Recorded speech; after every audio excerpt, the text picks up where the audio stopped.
Hello guys and welcome to episode 35 of Plum's Feed the Beast Quest for Plum Lab series. So today's episode guys, what are we going to be doing? Well, we're going to be killing some spiders apparently.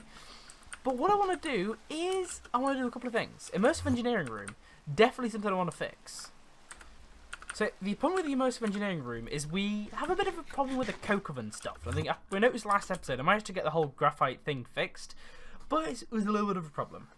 But what I have managed to do is fix the power problem. So I did the painstaking task of basically going around here and basically uprooting all the crappy leadstone flux ducts we'd placed down and replace those with some really nice redstone flux ducts. So this guy's power is looking pretty dandy now, especially with this guy running and like using a hell of a lot of power. I was almost wondering if I'd have to, you know, completely revamp these hardened ones, but if I'm honest, the hardened ones just about keep up with this guy's massive appetite for power, I believe. I mean, I say that, and it's not doing, like, the best, but I'm hoping it'll work. Now, I believe this gold armor, by the looks of things, can actually be processed, which, if I'm honest, I'm pretty happy about. I think, due to the durability, it's not going to give me, like, you know, too much gold. But if I'm honest, I'm not going to complain. I mean, how did that coke dust get in there? That should not be in there. That coke dust, realistically, should be in here and getting converted, if I have any excess of it, into the stuff for the electrodes. So, like I said, I've got a little bit of excess stuff. Can I now make you into the... Yes, I can. So I can make one extra one. So now I've got another spare set of those electrodes in case we have a bit of a problem. So if I look up ducts... And I think fluid ducts are probably been the one I'm going to need. And probably some item ducts too. I don't have too many item ducts though. Should I could probably do again some new item ducts. Let's see, so normal item duct, you are a little bit... Here we go. And probably some servos too. Hardened ones probably gonna suffice, I believe. Do you really have any glass of any kind? We should have some sand though. No, we've got some sandstone, which is useless I suppose. Why are we getting so many spiders in here? Can I choose to smelt you in here, or do you not work? Nah, you don't want to cooperate, that's fine. I will have to go down to my basement and smelt it down here, which isn't, like, you know, the end of the world. See, half a stack in you, I believe, and half a stack in you. Why are you so low on power? Oh, I also upgraded the capacitor banks as well in the factories as well. Quite a lot of work done off camera, guys, I'm not going to lie. And I've also, another thing, I've also updated this. So this Signalium flux duct now actually, you know, feeds this guy with enough power. So how much are you draining? You're draining quite a bit of power. I believe most of that power is going to the factory at the minute. So it's definitely a good job we upgraded this reactor off, not off camera, when we did. Since that would have been a little bit of a disaster if we didn't upgrade it. See, so hardened servo. We can get a few of these guys. And probably a portable tank as well. Like, I feel like a portable tank is probably going to be, you know, a decent starting point. So it's not going to be too big of an issue. So if I say, well, if I tell him, for example, that he can stick his... I'm not sure if there's a specific way you have to interface these guys. I'm pretty sure. Ah, that's going to break the wire, isn't it? Derp. Okay, you are not going to cooperate if I put you there. So what I might do is put him... Where can I put you where you're not going to interfere with anything? Probably at the side here. Yeah, because then it means I can keep good control over how much is in there. It means I don't have to keep coming over here with buckets permanently. How quickly are you going to fill up that tank? That's what I'm kind of worried about. You're filling it up pretty quickly, but I could put some upgrades in there in the future, so hopefully it shouldn't be too big of an issue. Now, I think this guy specifically interfaces items in on this particular port here. Do you interface up with items here? Yeah, you didn't appear to. Conveyor belts. If I have to use conveyor belts, it's not going to be the end of the world. If I have to automatically feed them in here. I'm just thinking in terms of feeding the coal coke from there into here. But given how slow it takes, I don't think it's necessarily going to be too big of an issue. You know, yeah, I think I can leave it at that for now. I think as long as the creosote oil's not going to get backed up, that shouldn't be, you know, too big of an issue. Now, the main thing I want to get on with this episode is concerning open computers, and I want to control my reactor with open computers. And if I'm honest, it's not something that's really new. I think Direwolf 20, I believe, the guy the pack's named after, basically had I think it was with Computercraft, I believe. Yeah, it was with Computercraft who basically had a program. I think that's not been updated. So like someone else basically wrote one with Open Computers, which I believe works in a similar way. So one thing I should probably check actually is you are running. Okay, if from what now we've upgraded all the capacitor banks, this guy we are fully quenching this guy's thirst with the power, but it's just a power production that's sort of letting us down. But given that like everything's running at the factory, I'm not too worried about that. But yeah, look at this guy. This guy's running at full pelt and he is not, keeping up with the power demand. But if I'm honest, I don't think the quarry is something we need to run. Wow, it's not something we need to run, like 24/7. So I'm not, too worried about it. Okay, so we've got some diamonds and stuff. We've got a lot of cobblestone, which is obviously just going to get straight up recycled. So yeah, to this episode, we are going to need a few things to open computers. So I'm just going to quickly check what sort of things we actually need.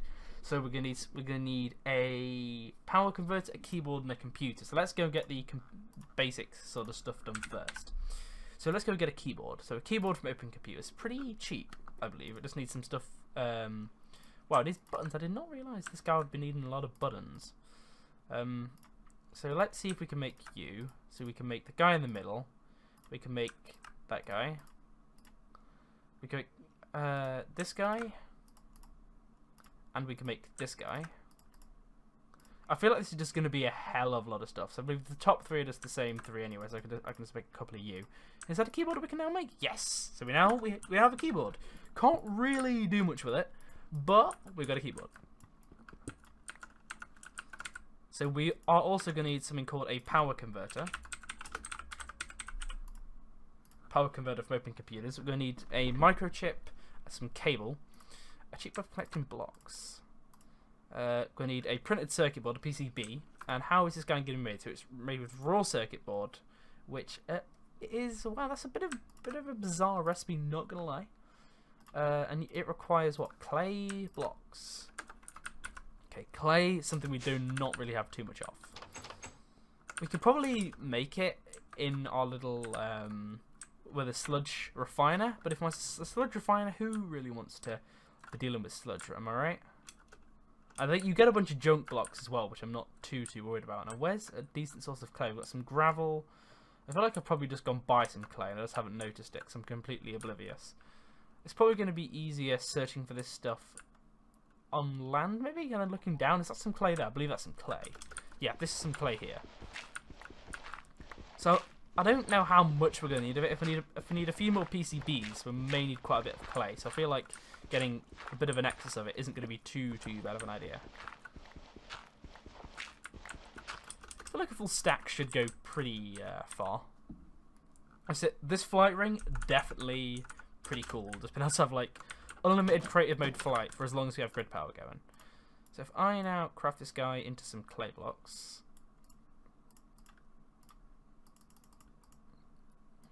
And I go downstairs and finish that crafting recipe off. So you were a PCB, right? Okay, raw circuit board, and I can just smelt you into some circuit boards. So that's not going to be too big of an issue. Microchip. This guy doesn't look too expensive. But can we now make you? Yes, we can. And I believe we probably can make a power converter now. Yes. So now what we're going to need is the actual computer itself. So the computer itself from Open Computers. Where is the Open Computers computer? Here it is. So we can get the computer case. I believe it's just the computer case is the thing we're going to need, but we need a tier 3. That's probably going to be the important thing. So you look pretty... Whoa. Oh, you are pretty expensive, I'm not going to lie. So diamond chips. So what are diamond chips made of? So they're a cutting wire and some diamond. Cutting wire, not too expensive. I hope we do have enough stuff to make this guy. I'm not going to lie. I'm a bit worried we might not have enough stuff, but I'm hoping we should have enough. So blue, brown, I believe that's basically just saying it needs a chest. Yeah, I knew that was a fancy way of saying it needs a chest. So is this all the stuff we need to make the computer? Oh no, we need to make the microchip first.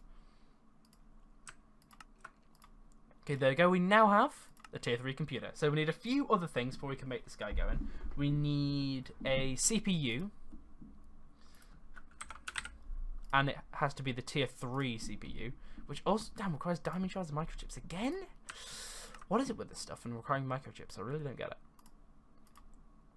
So I might just get a few cutting wires, just so I have enough. And let's just make a few diamond shards. So you require a normal control unit.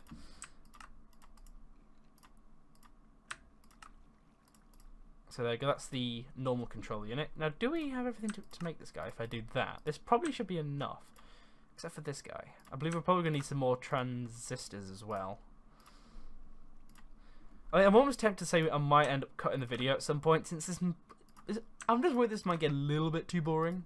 If I'm just, like, you know, permanently just crafting stuff for open computers. Now, what are we missing? Iron nuggets.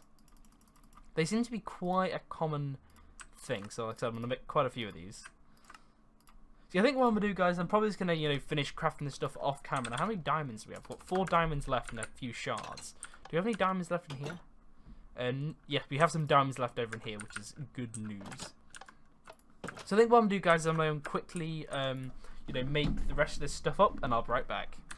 Okay, guys, so I think I'm basically ready. All I'm really doing now is creating the screens I'm going to need to make. Now, what am I missing to create you? Oh, I'm missing the transistors. Okay, they are pretty simple to make, so I'm not too worried. Now, what did we run out of there? I feel like we ran out of something quite critical there. Not going to be... Okay, there's this tier 3 screens. So what are we missing to make you? Okay, we're missing these guys. So, do I have enough to make... okay, I'm missing just a few more of these diamond guys.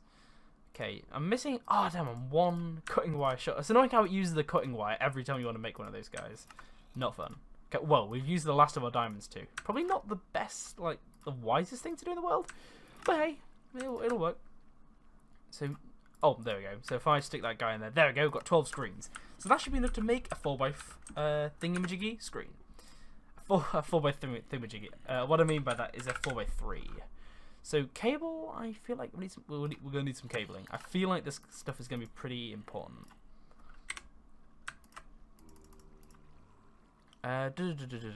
Cable, there it is. So I think what I'm gonna have to do is I'm gonna go quickly look at the best setup for this guy. Ooh, that's a bit of a waste of power if you ask me. What I'm gonna go quickly do is do this to drain off the residual. Please find some diamonds. Please find some diamonds. Hard luck. Look at it. Looks like I didn't find any diamonds. So I think I'm gonna go look for a place to set this guy up, and I think I'll be right back. Okay, guys, we're back, and I think I've got a little bit of an idea of what I want to do. So I'm almost tempted to say I kind of want the control area to be for the reactor here. And I don't know how good or bad that's necessarily going to be. But I think we might be able to get this to work. So I've just taken that guy down, and that's for a bit of a specific reason. And I think what I'm going to do is... Like I said, I don't know how much I like this idea. But if I'm honest, I don't think, you know, it's going to be the end of the world. Why have... Oh, I did not realise there was a bunch of crystals back here. I don't think we're going to delve much into Thorncraft, given that this is like a purely Plum Labs based thing, but you never know. If we feel the need to, we might delve into it. So I'm going to go stick some screens down from Open Computers down here, and hopefully they should default. There we go. So now I've got a big screen here, and this is probably going to be where I'm going to be controlling the reactor from.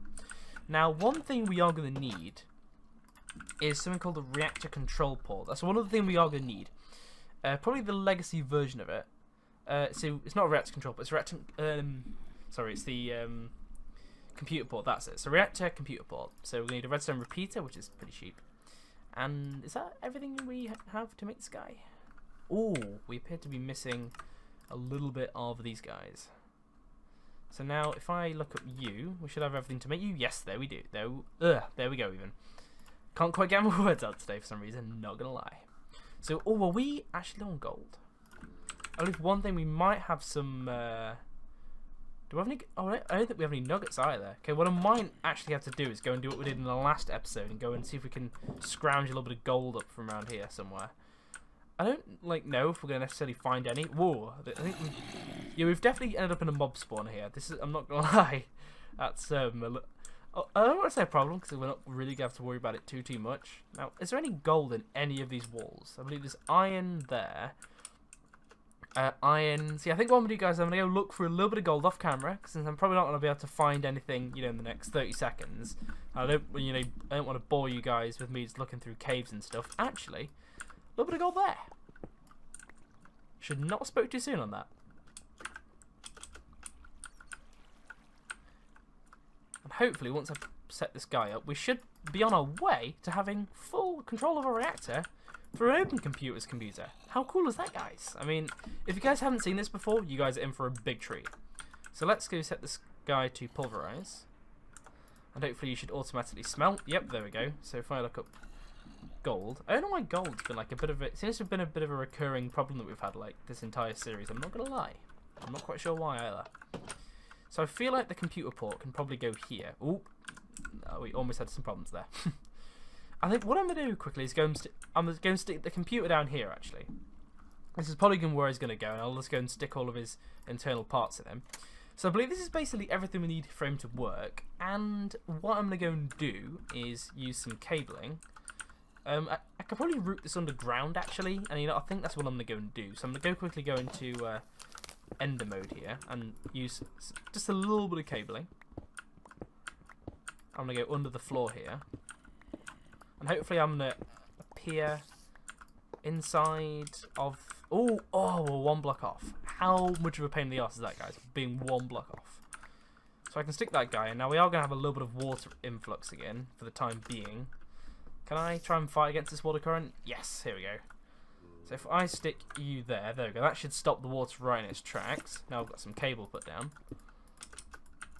Now, I believe there's probably a way you can do this wirelessly, but for the sake of this little distance here, is it really worth the hassle of going wireless?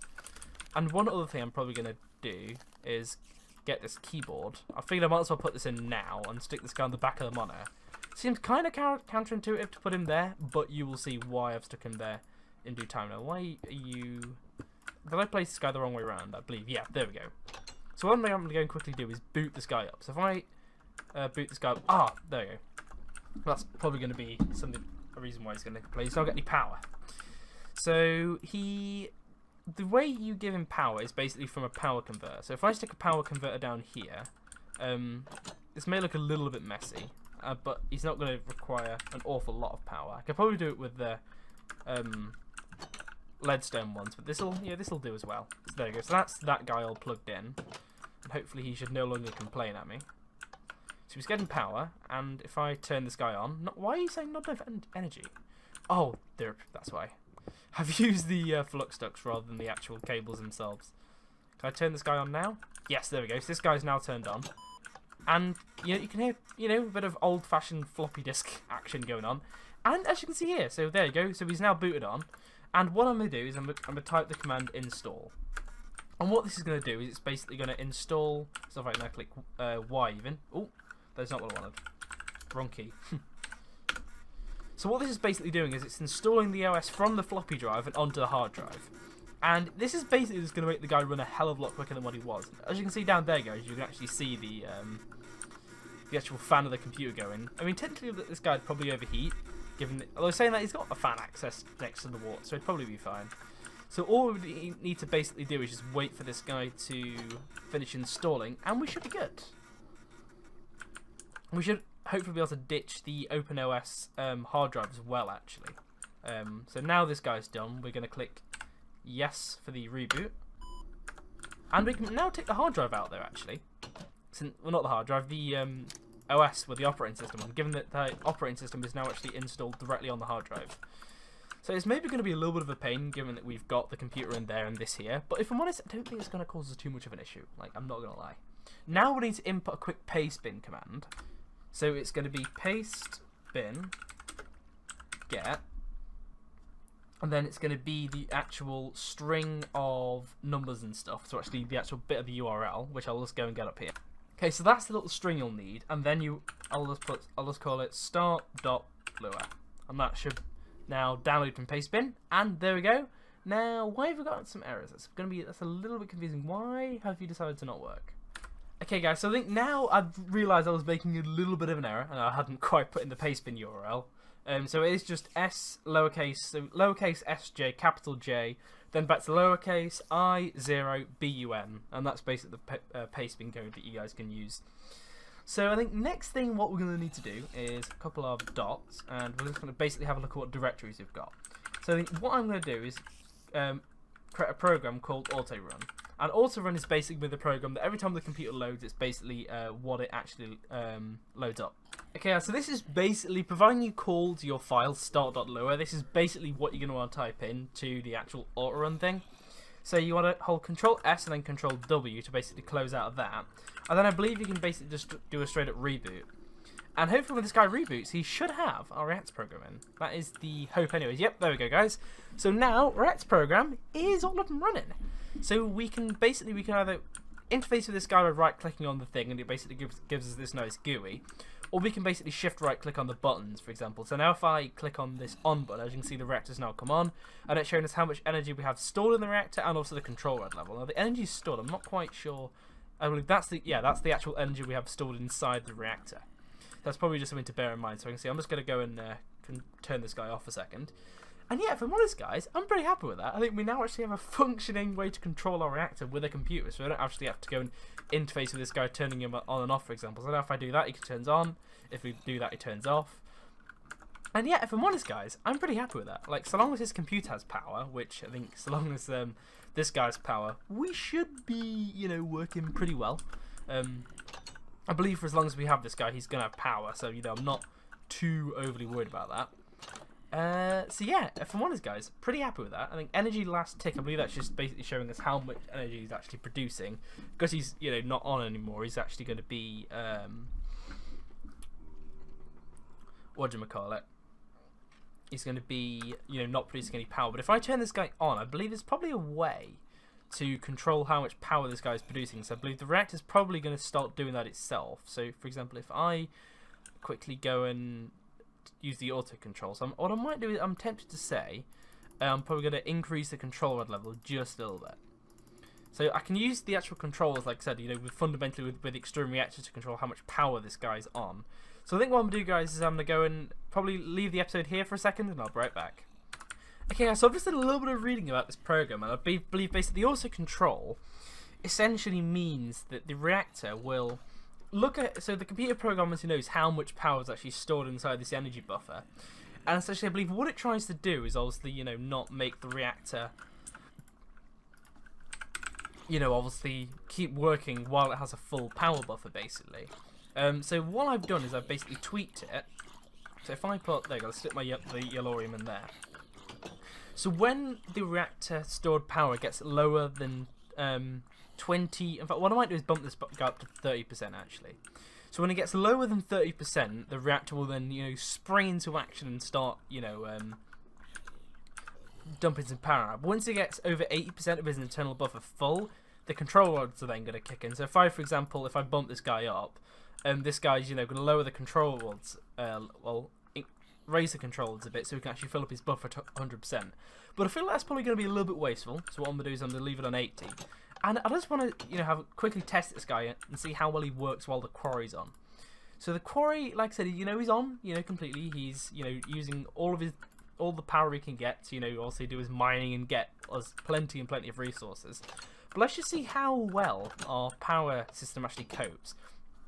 So you can see if you look at the control rods level, the control rod level is now dropping ever so slowly. So this reactor is basically getting ramped up. So the reactor's going to be on all the time basically, but when you have the control rods down 100%, it basically negates the reactor working anyway. So essentially now, the control rods are now at 0%. This guy's basically working at full trot essentially to try and make our power demands, or try and meet the power demands. But because his reactor isn't quite powerful enough to match the quarry and everything going, he's gonna struggle a little bit. But he does give us some pretty good information, so it shows us how much energy is actually stored inside the reactor. And if I'm honest, he doesn't have that much anyway. I think that's going to get to zero anyway, but luckily it does show you one here. And if I'm honest, it gives you pretty frequent updates. I wonder if that's maybe every 2 seconds-ish, maybe. Shows you how much RF you're producing, your fuel burn rate, your control rod level. So if I'm honest, guys, that's definitely a job well done for me. Like, I'm really happy with the fact that we now actually have, a way to control our reactor with a computer, basically. Like, I think I had this in 1.7.10. I don't think I had a Let's Play in the world I was using it in. And it's also a program that I've also tried to get working in Mega Construction. But if I'm honest, I think the one in Mega Construction, I was trying to get it to work with the one from Computercraft. And I think given that Computercraft's now, I want to say it's basically a thing of the past, in terms of the modding community, I think we've all basically moved on from Computercraft because I believe the mod author abandoned the mod, as far as I'm aware. Don't quote me. I believe the mod author did abandon the mod. I think that's basically the deal with it.